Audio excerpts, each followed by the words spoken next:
Today I'm going to show you how to build a simple and effective emergency fast charging solar charger for any phone or power bank. First, let's go over what you will need for this project. You'll need a 30-watt solar panel, a car charger that supports fast charging and works within 12 to 24 volts, a power bank with fast charging capabilities, cigarette lighter socket, and a small plastic container.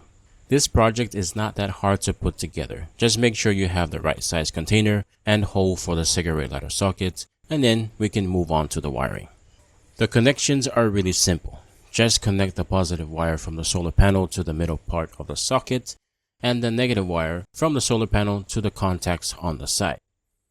My solar panel did come with the red and black wires, but I swapped them out for the white ones since they're better quality.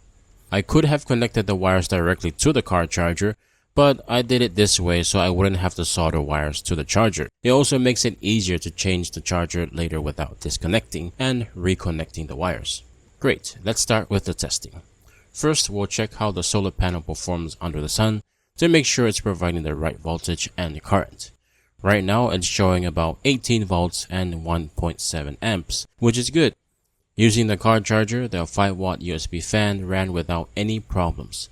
The only issue is my USB meter was pulling down the voltage and current. It should be more than 4 volts and over 500 milliamps. But without the meter, the fan spins faster. Now charging the power bank, it shows 12 volts at 1.6 amps. And to me, that is a success. And lastly, I had a little bit of trouble trying to charge my phone.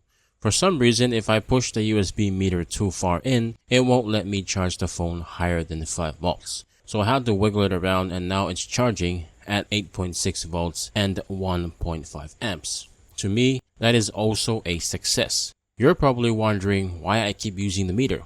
Well, I want to prove that I'm not faking this test. This solar setup works really well depending on how good your car charger is. Also, don't use cheap car chargers. Use branded ones with high wattage output for better performance. In conclusion, everything is working. With a bright sun and clear skies, you'll be able to charge any phone or power bank quickly, assuming your device supports fast charging.